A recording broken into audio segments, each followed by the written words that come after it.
거기 314페이지 보시면 내일 볼 것 중에 여기에 해당되는 게 있어요. 내일 제가 요거는 알려드릴 건데 필요적 기재사항이라고 있어요.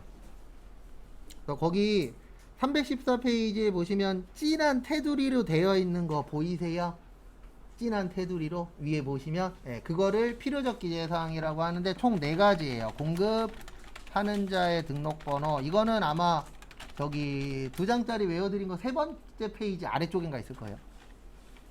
그쪽인가 다음 페이지 위에 있나 둘 중에 하나일 거예요. 그래서 공급하는 자의 등록번호, 상호 및 성명, 공급 받는 자의 등록번호, 작성 연월일, 공급가액과 세, 이렇게 필요적 기재사항 4가지가 있어요.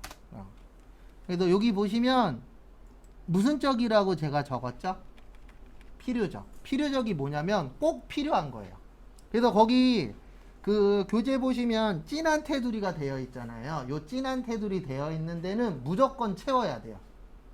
그리고 진하지 않은 테두리는 채우면 좋고 안 채우면 말고.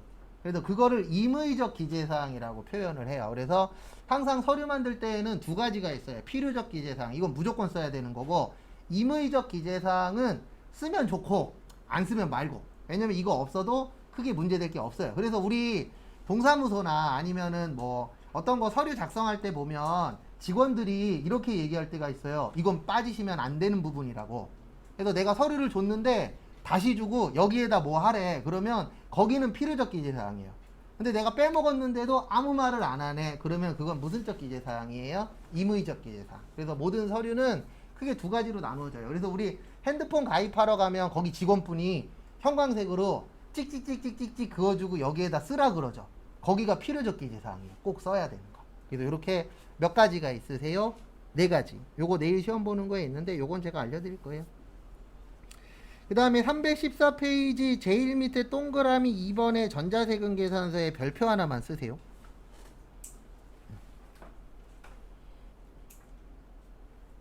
잠시만요. 이거 하나가.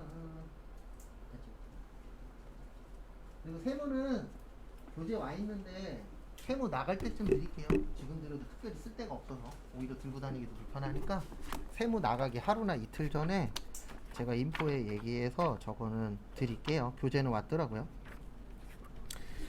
그 다음에 거기 전자세금계산서라고 있는데 잠시만요. 이거 교재가 틀린 것 같아갖고 하나만 좀 확인 좀 할게요. 세금계산서. 여기 이게 빠졌구나. 거기 교재 315페이지 제일 위에 보시면 파란 색깔로 2번째 줄에 3억이라고 되어 있는 거 2억으로 바꿔주세요. 그거 바뀌어갖고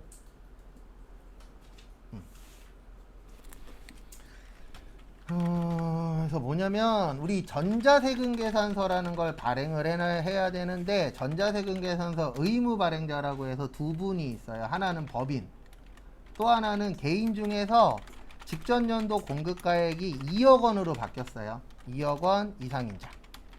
그러니까 3억은 올해 6월 30일까지 3억이었거든요. 근데 올해 7월 1일부터 2억으로 바뀌었어요. 근데 우리 지금 몇 월 달이죠? 7월 달이죠? 그러면 우리는 몇 억으로 기억을 하셔야 돼요? 2억으로 기억해야 돼요. 그래서 거기 교재가 수정이 좀 안 됐어요. 그 부분이. 그래서 이제는 3억이 아니고 3억은 옛날 거예요. 이제 몇 억으로 기억해 주셔야 돼요? 2억으로.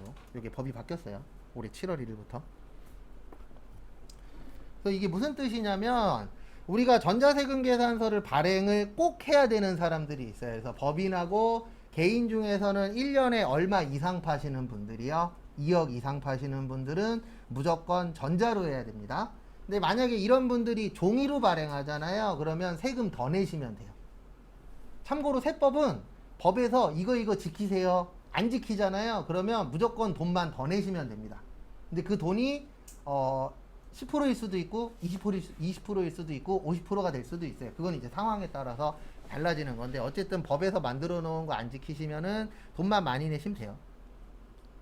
그래서 그거 2억 원이라는 거 참고하시고 이거 아마 올해 하반기 시험에 한번 나올 거예요. 왜냐면 법 바뀐 거 꼭 내거든요. 시험에. 2억 잘 좀 봐주세요. 그 다음에 315페이지 위에 보시면 세금계산서의 발급식이라고 있거든요. 요거 제가 앞으로 몇 번 더 설명드릴 건데 원칙은 공급식이고요. 그 다음에 예외는 다음 달 10일까지예요. 이렇게 이제 크게 두 가지로 나누어집니다.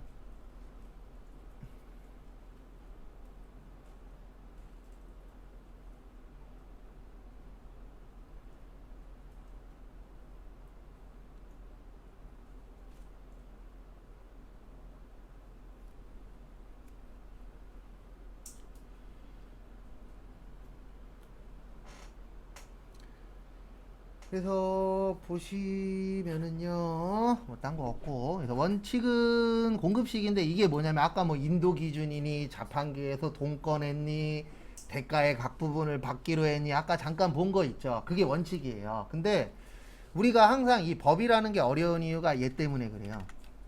원칙만 있으면 원칙만 지키면 되거든요. 근데 꼭 예외 조항들이 있어요, 없어요? 있어요. 그래서 이 세금 계산서는 아무리 늦어도 다음 달 며칠까지만 주면 돼요? 10일까지. 법에서 이번 달 거는 다음 달 10일까지만 주면 인정해 주겠다. 이렇게 되어 있어요.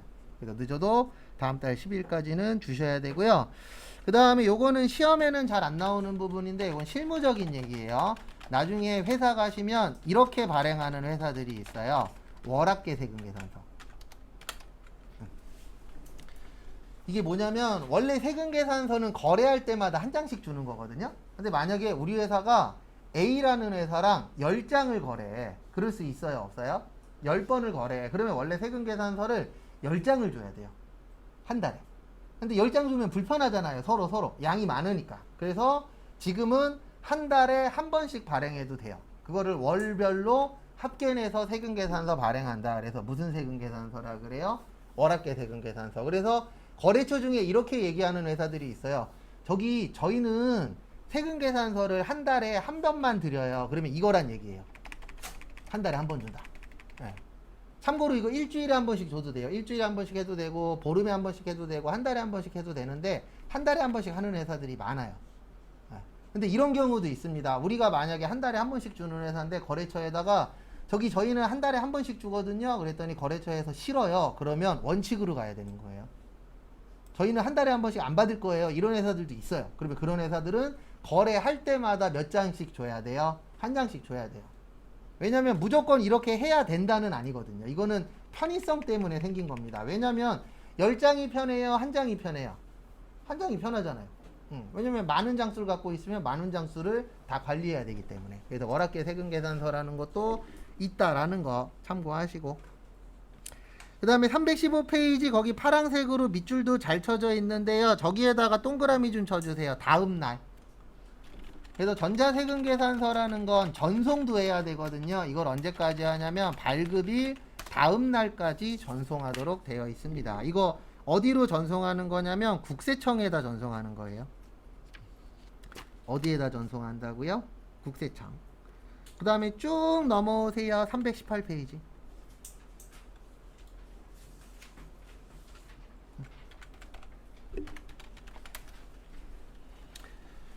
그래서 아까 제가 적어드린 건데 증빙이라는 게 있어요. 증빙이 증명서류예요. 그러니까 우리가 어떤 거를 증명할 수 있어야 되잖아요. 그래서 내가 이 회사랑 거래했습니다. 그러면 국세청에서 증명해봐. 증빙 갖고 와. 이렇게 표현을 하거든요. 그러면 네 가지 중에 하나를 갖고 가시면 돼요. 세금계산서나 계산서나 신용카드나 무슨 영수증이요? 현금 영수증. 얘네들은 국가에서 믿고 쓰는 서류예요. 근데 왜 믿어주냐면 이거 네 가지 다 국세청에서 파악하고 있거든요. 너 이거 얼마짜리 누구랑 거래했더라. 이런 식으로 다 알고 있어요. 그래서 우리 신용카드 긁죠. 그 신용카드 긁으면 신용카드 회사에서 이 데이터를 국세청에다 다 넘겨줘요. 그래서 우리 연말정산할 때 국세청에서 너 1년 동안에 카드값 얼마 썼어? 다 나와요. 네, 근데 그게 가능한 이유가 뭐냐면 그 증권회사가 아니라 신용카드 회사에서 모든 데이터를 국세청에다 다 넘겨주도록 되어 있어요. 그럼 국가가 알고 있는 돈이에요? 모르고 있는 돈이에요? 알고 있는 돈이죠? 그래서 국가에서 이런 것들은 인정을 해주는 겁니다. 근데 이러면 안 돼요. 뭐 거래명세서나 그냥 영수증 딸랑 한 장 들고 가갖고 우리 거래했는데요. 인정해주세요. 그러면 국세청에서는 이거 갖고는 안 된다 그래요. 그래서 중요한 서류들은 무조건 요 네 가지 중에 하나로 받으셔야 됩니다. 그래서 관리가 좀 힘드신 분들은 이걸로 받으세요. 카드로 결제하세요. 그러면 카드로 결제하면 카드사에서 데이터 갖고 있잖아요. 그리고 내가 깜빡하더라도 카드사에 요청하면은 다시 데이터 받을 수 있어요, 없어요? 있죠. 그래서 요즘에 카드 거래 많이 하잖아요. 그래 카드 거래의 장점은 뭐냐면 내가 만약에 실수를 하더라도 나중에 카드 내역서 나오잖아요. 그럼 거기에 내용 다 있어요, 없어요? 있죠. 그런 장점은 있는데 단점은 뭐냐면 너무 오픈돼 버리는 거죠. 너 몇 월 며칠 몇 시 몇 분에 어디 가서 뭐 먹었다라까지 다 떠버리니까. 그래서 어떤 신용카드는 어느 지역 가서 몇 시에 쓰면 할인을 더해주는 신용카드들도 있어요.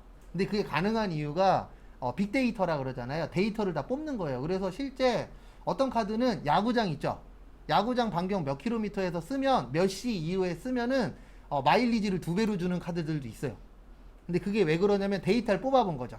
야구 끝나면 거의 10시 정도 되잖아요. 10시 이후에 야구장 주변에서 누가 돈 많이 쓰냐. 그래서 데이터를 뽑아봤더니 남자가 카드 많이 긁더라. 누가 많이 긁냐. 30대가 많이 긁더라. 이런 것까지 데이터를 다 뽑을 수 있어요. 왜냐면 내용들이 다 나오니까. 그래서 그거 좀 봐두시고 4가지.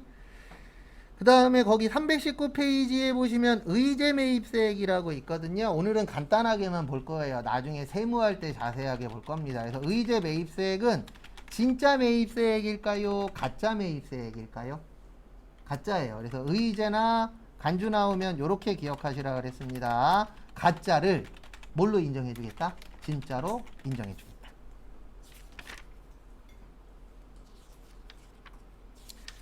그래서 의제 매입세액 그러면 매입세액으로 인정해 주는 거예요. 근데 진짜는 아닙니다. 진짜 거래는 아니에요. 그래서 간단하게 한번 설명드리면 이게 이런 경우예요. 어떤 경우냐면 살 때는 면세의 원재료예요. 근데 이거를 가공해서 팔 때는 과세가 되는 거. 대표적인 게 어디냐면은요. 식당. 일명 요식업이라고 하죠. 식당이 대표적인 여기에 해당이 돼요.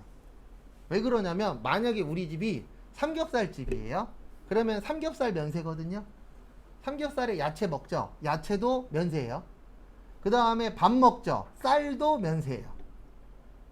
그 다음에 반찬. 만약에 반찬 야채 사다가 직접 만들어. 그러면 반찬도 뭐예요? 면세예요. 그래서 면세되는 것들이 많아요. 근데 이거를 삼겹살을 해서 팔잖아요. 그러면 우리 카드 긁으면 과세예요. 그러면 이런 것들은 어떤 문제가 생기냐면 사는 건 면세가 많으니까 뺄 게 없어요. 왜냐면 우리 납부세액 이렇게 구한다 그랬잖아요. 매출세액 마이너스 무슨 세액이요?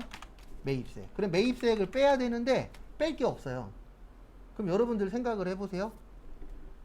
매출에서 과세가 많아지고 매입세액 뺄 게 적어지면 사업자는 어떤 행동을 할까요? 세금 많이 내야 되니까 가격을 어떻게 하는 거예요? 올리는 거예요. 근데 가격 올리는 게 무조건 정답은 아닙니다. 왜냐면 식당에서도 가격 올릴 때 고민 엄청나게 해요. 왜 그러냐면 1,000원만 올려도 오는 사람들의 숫자가 확 줄어들거든요. 그래서 무조건 어떤 분들 보면 그럼 가격 올리면 되죠. 이렇게 되게 단순하게 얘기하시는데 문제는요. 만약에 우리 집은 올렸는데 옆집은 안 올렸어. 그러면 우리 집에 오던 사람도 어디로 가요? 옆집으로 가요. 무조건 단골이니까 우리 집에 오겠지. 지금은 그런 생각 하시면 안 돼요. 왜냐면 요즘 많은 분들이 제일 많이 하는 얘기가 가성비, 가심비잖아요. 그래서 1,000원이라도 올리면 내가 그 집을 갔을 때에 가성비가 떨어진다라고 느낄 수 있어요, 없어요? 있죠. 그래서 가격 올리는 게 무조건 정답은 아니에요. 왜냐면 가격을 올렸을 때 후폭풍을 내가 어느 정도 버틸 수 있느냐도 중요하거든요. 그래서 지금도 가격 안 올리거나 아니면 500원 이렇게 올린 데들도 있어요, 없어요? 있어요. 근데 어떤 데 가면 막 1,000원, 2,000원, 막 5,000원 이렇게 좀 많이 올린 곳들도 있어요. 그래서 어저께 저희 집 꼬맹이가 생일이었는데 수수팥떡을 하나 했거든요. 작년엔 25,000원이었는데 올해는 30,000원이었어요. 네, 5,000원 올랐더라고요. 근데 5,000원이 생각보다 많이 오른 것처럼 느껴지더라고요. 1년에 한 번 하는 거니까 하는 거지 만약에 자주 해야 돼 그러면 더 싼 데를 열심히 찾아보겠죠. 왜냐면 가격이 그만큼 많이 올랐으니까. 그래서 가격을 올리는 게 무조건 정답은 아니에요. 그래서 국가에서 가격을 못 올리게끔 하기 위해서 원래는 면세잖아요. 근데 면세로 안 보고 과세로 인정을 해서 세금을 뭐 해주겠다? 빼주겠다. 근데 이런 걸 하는 이유가 뭐냐면은요. 우리 식당이라는 곳은 서민경제하고 영향이 있어요, 없어요? 있잖아요. 그래서 요즘에 점심시간에 식당 안 가고 편의점으로 가시는 분들이 늘어나고 있대잖아요. 왜냐면 식당 가면은 솔직히 지금 김치찌개도 최소 7, 8천 원이잖아요. 예. 그러면 한 달이면은 내가 만약에 20일 정도 일해. 그러면 밥값만 15만 원이에요. 근데 맨날 김치찌개만 먹을 수는 없잖아요. 그러니까 다른 것도 먹다 보면 거의 한 달에 밥값만 얼마 나오는 거예요? 20만 원 돈은 나온다라고 봐야 돼요. 20만 원이면 절대 작은 돈 아니잖아요. 그러니까 이제 국가에서도 세금을 안 깎아주면 할 수 있는 것 중에 가장 큰 것 중에 하나가 가격을 올리는 거잖아요. 그러면 가격이 올리면 서민 경제에 영향이 가기 때문에 가격을 덜 올리게끔 안 올릴 수는 없어요. 그러면 최소화 시키려면은 세금을 일부 뭐 해주겠다? 빼주겠다. 그걸 무슨 세액이라 그래요? 의제 매입세. 그래서 진짜는 아니지만 진짜로 인정을 해주는 겁니다. 왜냐하면 그렇게 해야만 서민 경제에 악영향을 안 끼칠 수 있기 때문에. 그래도 비싸긴 해요. 계속 올라갈 거고. 요즘 바깥에 나가서 사 먹을 때마다 무슨 생각 드냐면 과거보다는 확실히 뭔가를 먹었을 때 맛이 있건 없건 떠나서 그냥 비싸다라는 느낌이 가면 갈수록 더 드는 것 같아요. 그래서 요즘에 저거 잘 팔린대잖아요. 뭐지? 저거 집에서 해먹는 것들 있죠? 네. 밀키트. 요즘 밀키트 엄청 잘 팔린대요. 저희도 종종 사다 해먹긴 하는데. 근데 그럴 수밖에 없는 게 확실히 밀키트가 나가서 사 먹는 것보다 맛은 덜해요. 근데 느낌은 나잖아요. 네. 저희 꼬맹이가 파스타 좋아하고 가끔씩 파스타나 뭐 그런 거 밀키트 사다 해주는데 확실히 해먹으면 맛은 덜한데 느낌은 나니까 그렇게 해갖고 한 끼 때우는 형식? 요즘에 그런 경우들이 워낙 많죠. 그래서 의제 매입세 그러면 요거는 나중에 세무 때 잘 보시면 되고 지금은 의제 매입세액이라는 게 매입세액으로 인정을 해준다 정도만 이해하시면 돼요. 그래서 의제 간주 나오면은 진짜는 아니지만 진짜로 인정을 해주겠다 이렇게 보시면 되고 그 다음에 재활용 폐자원 우리나라 자원 없죠. 그래서 자원이 없기 때문에 재활용하는 회사들한테도 혜택을 줍니다. 근데 요건 이제 세무 때 자세하게 볼 거예요. 그 다음에 거기 319페이지 공제받지 못할 매입세액의 별표 4개 이건 무조건 외워야 돼요. 시험 문제 제일 잘 나오는 파트 중에 하나입니다.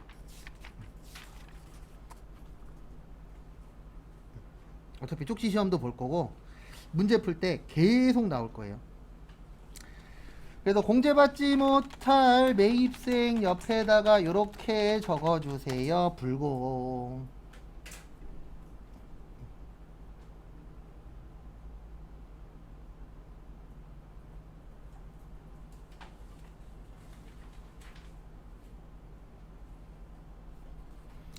그래서 불자가 아니 불자예요. 공제 안 해주겠다. 네. 그래서 공제받지 못할 매입세액은 너무 길잖아요. 그래서 프로그램에는 불공으로 되어 있어요. 그래서 4가지가 있습니다. 자가공급, 개인적 공급, 사업상 증여, 폐업시 잔존적.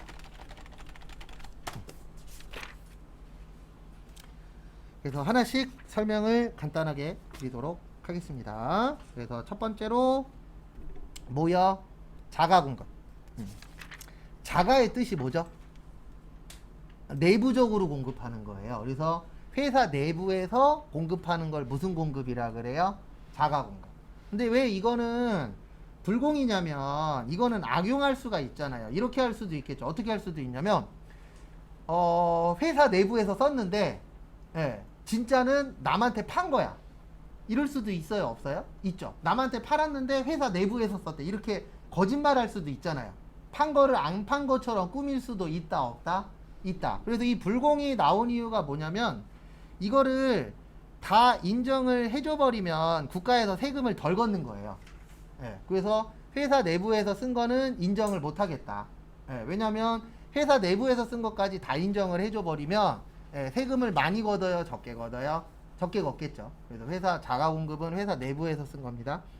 그 다음에 아니다. 잠시만요. 이거 딴 거구나. 죄송합니다. 제가 엉뚱한 거 썼어요. 이거예요. 죄송합니다. 이거 못 찾았죠? 제가 엉뚱한 거 썼어요. 간주 공급을 쓰고 있었네. 이거예요. 시컨 얘기하다 보니까 딴 얘기하고 있습니다.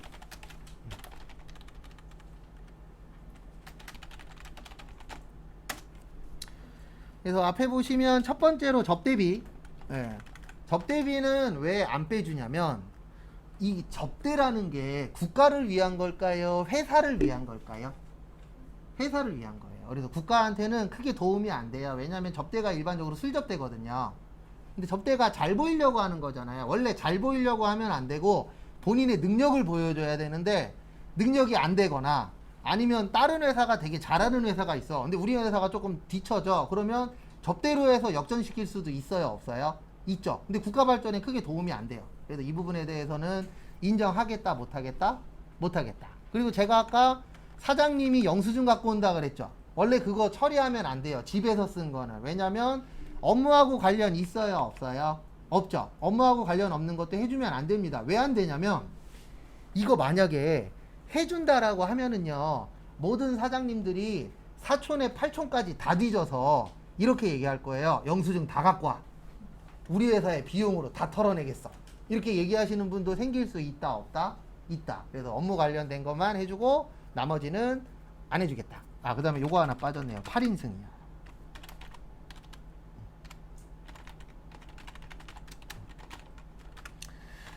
그 다음에 비영업용 소형 승용차. 우리나라는 땅은 좁고 기름은 안 나는데 뭐는 많죠? 차는 많죠. 화물차는 괜찮아요. 근데 승용차 관련돼서는 국가에서 혜택을 덜 주려고 노력을 합니다. 왜냐하면 대부분 승용차는 업무보다는 뭐 출퇴근용이라던가 놀러 갈 때 쓴다던가, 그래서 실제 회사 업무하고는 관련성이 커요, 낮아요? 낮죠. 네. 그래서 이제 승용차는 줄어들어야 돼. 그러면 우리가 국가에서 뭔가를 액션을 취할 때 어떻게 하냐면은 가격을 올려버리거나 혜택을 줄여버리는 거예요. 그럼 혜택이 줄어들면은 사람들이 한 대라도 덜 사지 않을까. 예. 그래서 1000cc 이하는 괜찮아요. 우리나라 1000cc 이하를 무슨 차라 그래요? 경차라 그래요. 그래서 국가에서 경차에는 혜택을 주잖아요. 그래서 그 혜택 중에 하나가 세금도 빼줘요. 부가세도 빼주는데 경차 아닌 승용차를 사시잖아요. 그러면 100원도 안 빼줘요. 네. 근데 이렇게 하는 이유가 뭐냐면은 국가에서 봤을 때는 승용차는 늘어나야 된다, 줄어들어야 된다? 줄어들어야 된다. 근데 지금 경차가 줄어들고 있죠. 오히려 승용차는 늘어나고 있는데, 네.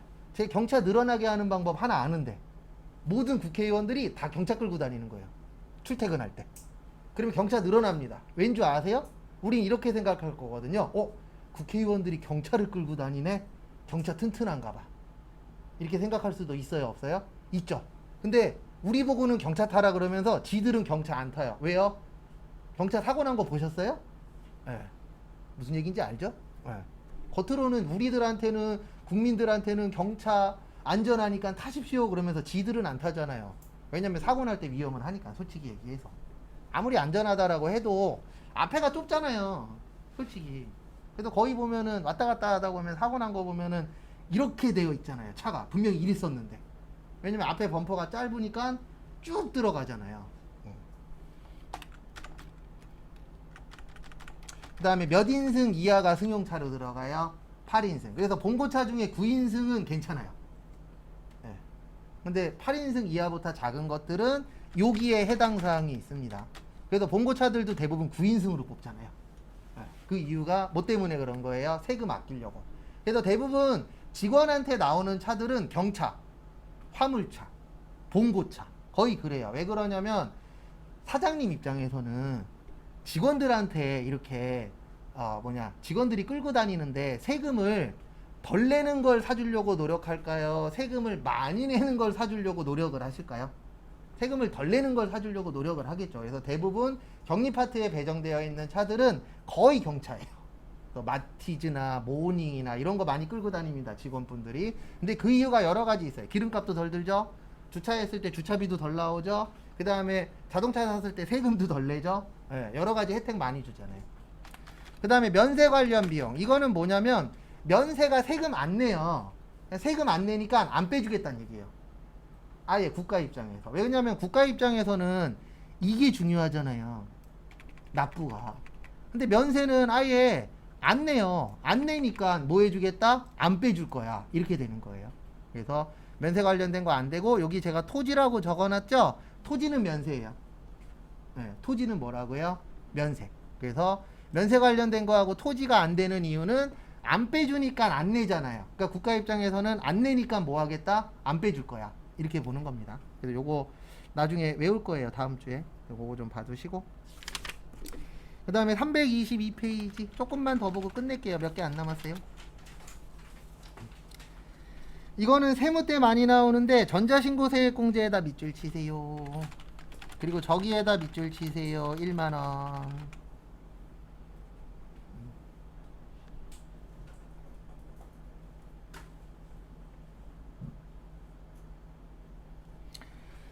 이게 뭐냐면은요, 전자신고라는 게 인터넷으로 신고하는 거예요. 인터넷으로 신고하면은 무려 얼마 빼주세요?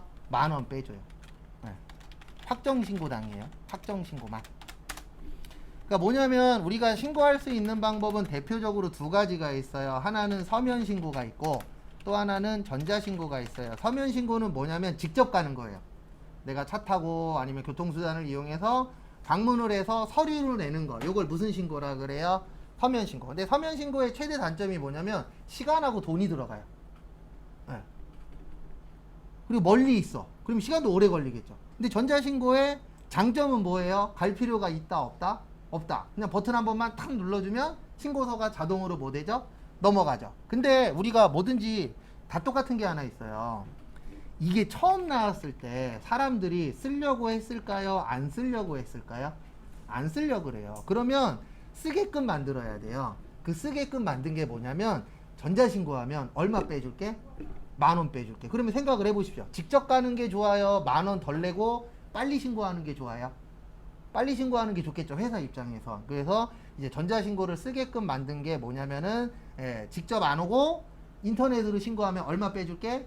10,000원 빼줄게. 이게 참고로 국세청에서도 좋아요. 왜 그러냐면 과거에 서면 신고했을 때는요, 아르바이트생을 뽑아서 아르바이트생이 그 문서를 보고 데이터를 다 넣어야 돼요. 프로그램에다. 근데 이거를 인터넷으로 신고를 받으면 따로 넣을 필요가 없잖아요. 그럼 알바비도 세이브 돼요.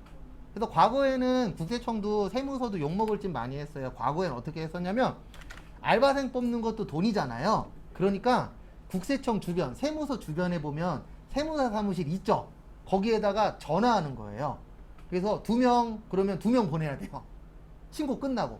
그래서 본인들이 신고한 거 세무서 들어가서 자기들이 입력했었어요. 과거에는.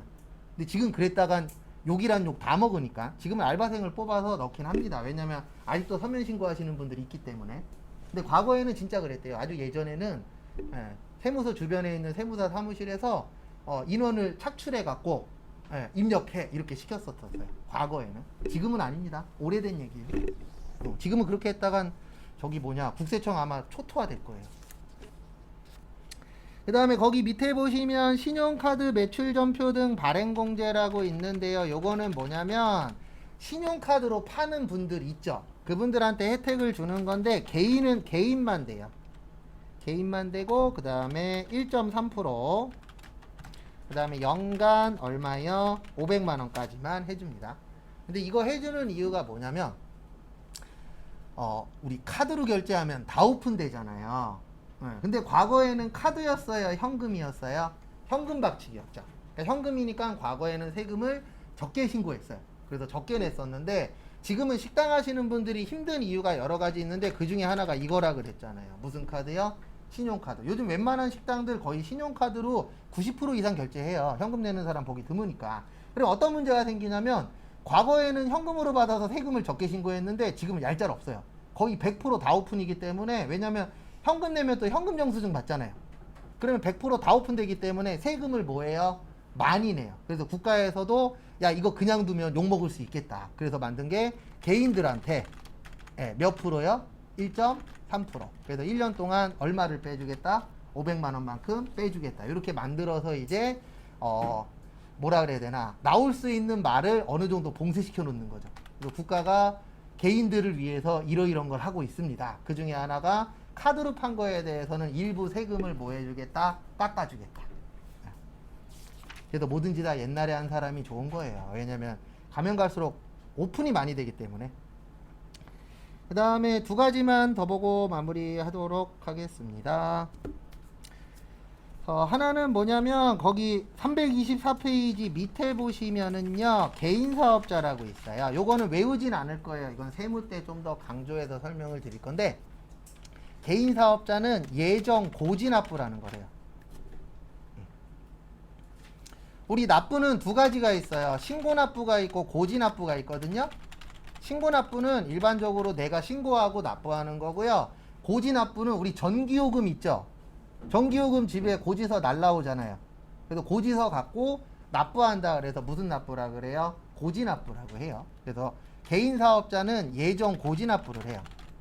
근데 어떻게 하도록 되어 있냐면 직전 신고 금액의 2분의 1만큼 하도록 되어 있고요. 30만 원 미만이면 고지서 발송 안 합니다.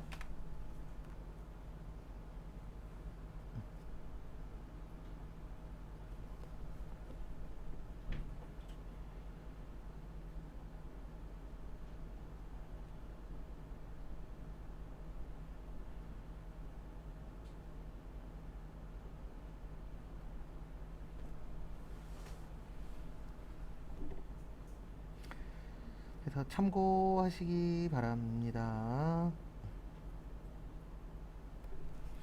그래서 개인 사업자는 요만큼 낸다라는 거 참고하시고, 그럼 요거까지만 하면 되겠구나. 환급이라는 게 있어요. 요거까지 하고 오늘 수업 마무리 할게요. 그 다음에 세무 때 또 얘기할 겁니다. 참고로 부가가치세하고 소득세는 세무 때 다시 해요. 어차피 소득세는 추가되는 거니까. 환급에는 두 가지가 있어요. 일반 환급하고 조기 환급. 그래서 일반 환급은 어떤 걸 일반 환급이라고 표현을 하냐면은요, 말 그대로 일반적으로 뭐 해주는 거예요? 돌려주는 거예요. 그래서 요거를 일반 환급이라고 하는데, 요거는 30일 걸려요.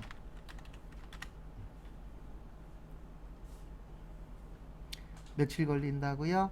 30일. 그 다음에 조기 환급은 15일 걸려요. 그러니까 조기라는 게 빨리빨리 해주는 거잖아요. 예. 우리 조기 축구 그러면 아침 일찍 축구하는 거. 예. 그래도 조기 환급 그러면 빨리 돌려주는 겁니다. 근데 빨리 돌려주는 이유가 있어요. 조기 환급을 받으시려면 수출하시거나 시설 설비에 투자하셔야 돼요. 그러면은 빨리빨리 돌려줍니다. 그래서 요거까지만 이야기하고 마무리할게요. 그래서 일반 환급은 말 그대로 일반적으로 돌려준다. 그래서 무슨 환급이라 그래요? 일반 환급.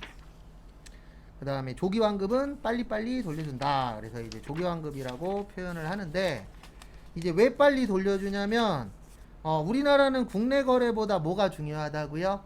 수출이 중요해요. 그래서 수출하는 회사한테 혜택을 주겠다. 예, 빨리 돌려줄게. 예, 왜냐면 국가 발전에 도움을 줬으니까.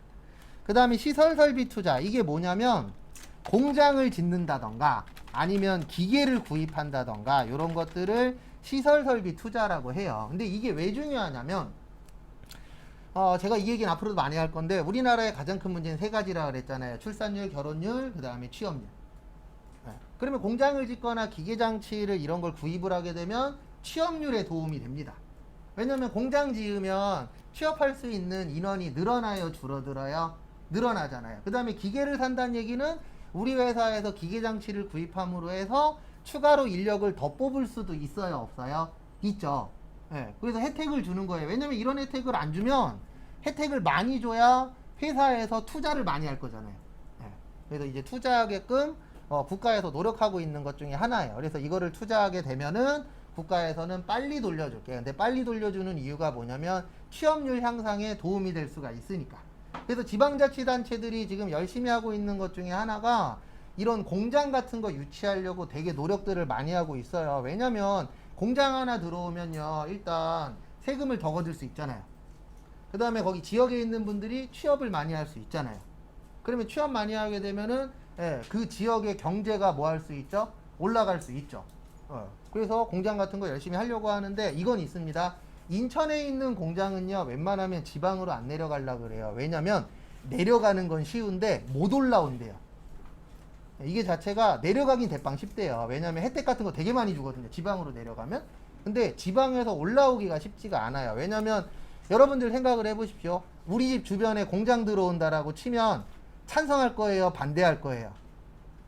반대하는 사람이 더 많아요. 왜요? 우리 집 주변에 공장 들어오면 집값 떨어져요.